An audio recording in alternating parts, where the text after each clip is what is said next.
this video, I'm going to show you or basically talk about a simple basic calculation that you must go through before you go ahead and decide that you need to place an order with a supplier. Right? It's very important that you understand what kind of margins are you going to make, what kind of costs are you going to incur, alright, and what kind of marketing budget can you deploy during launch so that you don't end up losing money, alright? In my opinion and in the opinion of the best of the sellers out there who are actually trying to launch products, a launch is successful if you end up at a break even, alright? If your worst case scenario for a launch is break even, that means you don't end up losing any money, you get the money that you invested back in your first lot of products, which is basically your trial run. Usually you've made it and your product launch is usually successful in that scenario.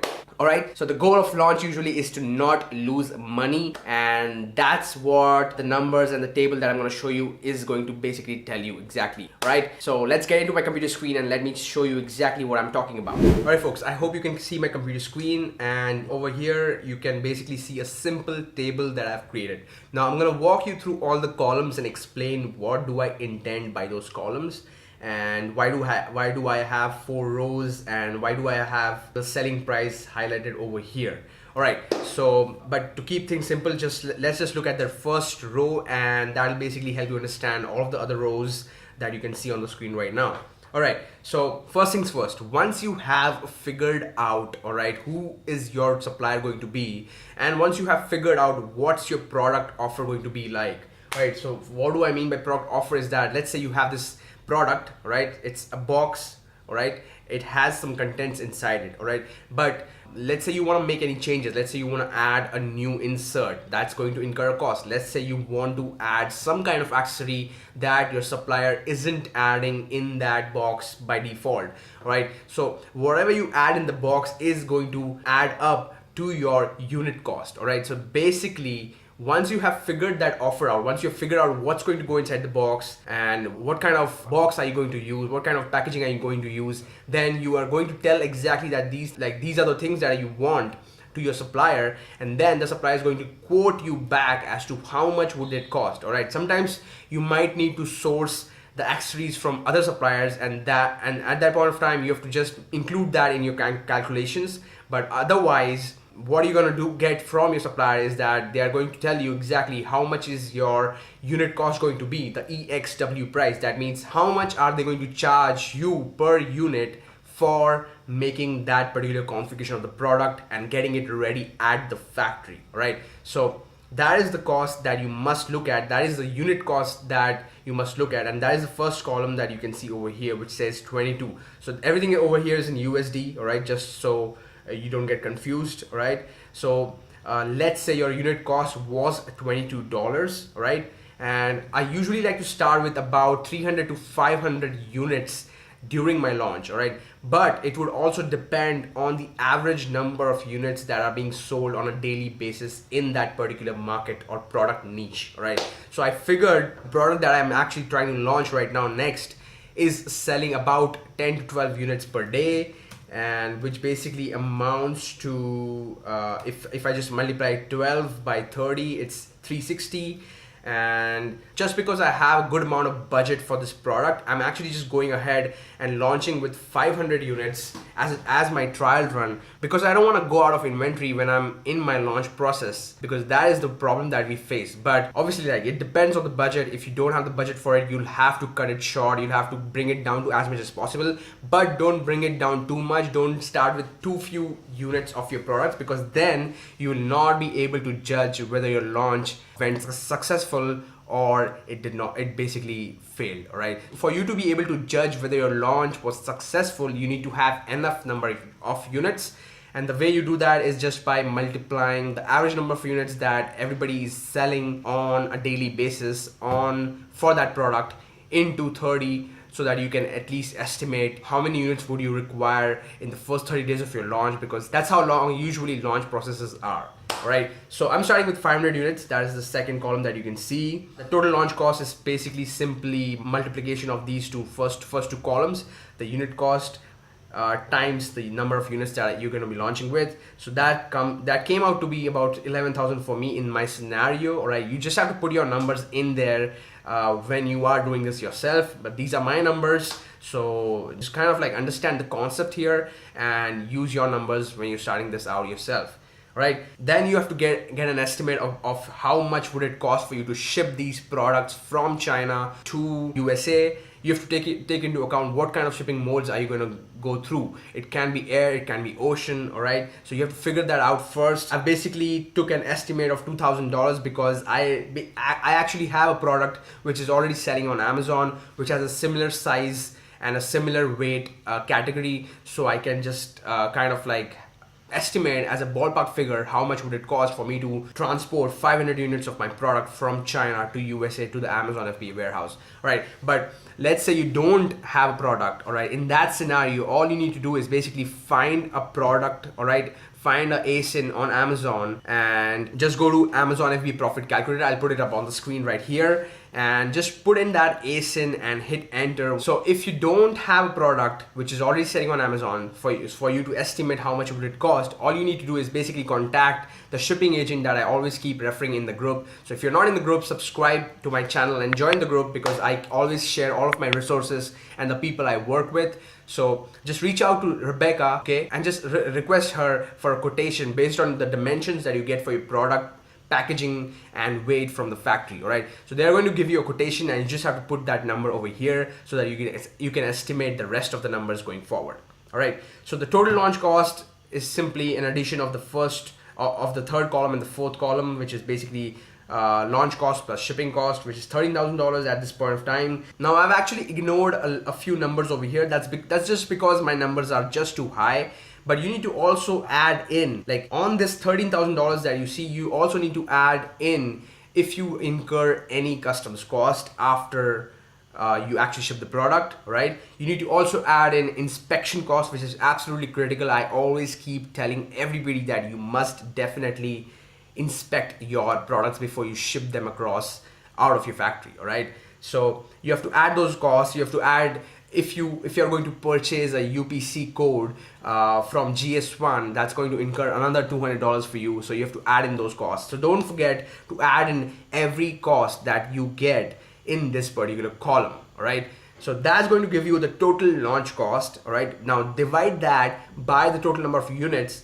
That's going to give you the landing cost per unit, and that's coming out to be $26 in my scenario for this particular product. All right, now coming to the fun part of it. All right, once I figured all of these numbers out on the left side, right, now we have to actually see what is the price that we're going to be selling at, how much is Amazon going to take out from our pocket as a selling fee, and how much is the FBA fee going to be for this particular product. Once we have a clear understanding of all of these numbers, then we can actually figure out how much profit can we make at a particular selling price point. All right, so that's what I'm going to be doing next. All right, so let's just go through it quickly.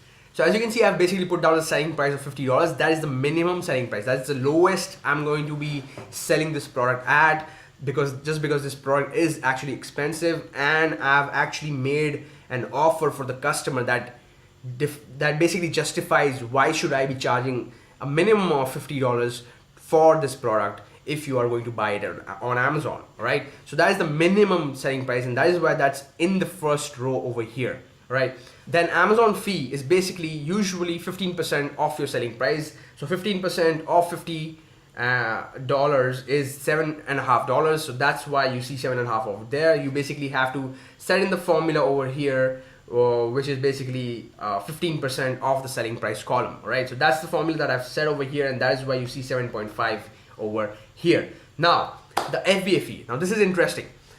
There are two ways you can get this FBA fee. One, you've already listed your product, all right, inside the Seller Central, and the Seller Central is going to give you an estimate about how much is your FBA fee going to be based on the dimensions and the weights that you've provided. Other way to get the FBA fee is basically just pick up an ASIN, all right? Pick up an ASIN from Amazon.com, which closely resembles the size, box dimensions, and the weight per unit for your product, all right? And just go and input that ASIN in the FBA calculator, and just hit enter, and it's going to tell you exactly how much is the FBA fee for that product. You can take that FBA fee as your reference to do your calculations over here, and those are the two ways you can get this FBA fee over here. So for my product, I actually figured out a very similar ASIN which had a similar weight and size and dimensions, and the FBA fee on that product was $4.86, and that is why you see 4.86 on the screen over here, right? So that's it. All you gotta do now is basically subtract the Amazon fee and the FBA fee from the selling price to get an estimate and understanding about how much are you going to make per unit. All right, so over here in the first column you can see it's 37.64. that's basically 50 minus 7.5 minus 4.86. all right, I hope that is very clear. I hope that's simple enough to understand.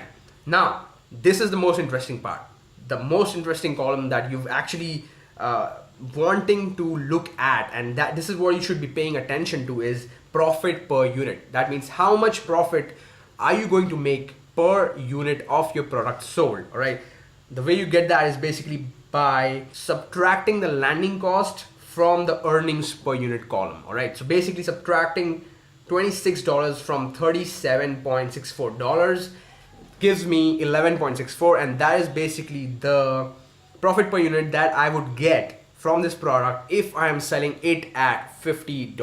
all right, if I'm selling it at $50, I'm going to be making $11.64 per unit as my profit per unit. all right, now in the last column, and this is very interesting, and this is what you need to understand, this is how you should be thinking when you're doing your Amazon FBA calculations and when you're basically chasing this kind of business, is that you need to understand if you're going to make $11.64 per unit as profit, how much can you basically expend as your marketing budget during your launch so that you don't end up paying money from your pocket, you don't end up losing money. All right, the goal of the launch, and I told you this in the beginning of the video, is that you need to ensure that you get all the money that you've invested in your launch back to you. All right, if you cannot do that, you should not launch that product. All right, you should be able to estimate that from the very beginning. Now you can see if I multiply 500, all right, because I've basically sent in 500 units, when I multiply 500 times 11.64, it gives me 5820 USD, all right, $5,820. So that is going to be my marketing budget for my launch. All right, that is the amount of money that I can expend to make sure that I launch this product successfully. All right, that was it. All right, so now all I've done in the next 3 columns is that I basically changed my selling price because I am pretty confident that I can actually sell this product anywhere between $50 selling price point to a price point up till $65. all right, that is the bandwidth of selling price point that I can play around with for this product and with this offer. All right, that's actually so basically you can say that 50 is the minimum that I would go and sell this product for, and 65 is kind of like my ideal price point where I want to be selling at. Therefore, you can see in the last column, my marketing budget also increases or decreases based on the different prices I can potentially sell at. And that's actually very good for you to understand, because if you know this, then you can safely play during your launch, safely set up your marketing budgets, put some budget out of your marketing pool as Facebook ad budgets, some budget from your marketing pool as influencer ad budgets. So you need to be able to do that, and for you to be able to allot your marketing budget carefully, you need to know your numbers right. All right, so that's all for this video, guys. I hope that was useful. If you have any questions, let me know. If you want me to go in depth in certain areas of this calculation, let me know. All right, and subscribe to the channel, hit that notification bell. There are tons of videos on this channel, and people have been giving me feedback that the content on this channel is absolutely killer. So yeah, check it out, and I will see you in the next video. Till then, keep crushing it, and let me know what kind of problems and issues are you facing. If this video helped you, let me know down below in the comments. If this is the kind of calculation that you are doing already, or if you're adding anything else, let me know in the comments as well. I will see you in the next video. Ciao. Alright folks, it's been a while since I've made a video on this channel. I've just been busy with a lot of things and just trying to do a lot of product research because my product has gone down. I'll probably make another video about that if you are more interested, because I want to be super honest with you guys and just share everything that happens with me, whether it's good or bad with Amazon FBA. Alright, because there's always a low tide, there's always a high tide, so you gotta deal with it. You just gotta balance it out and work your way through it.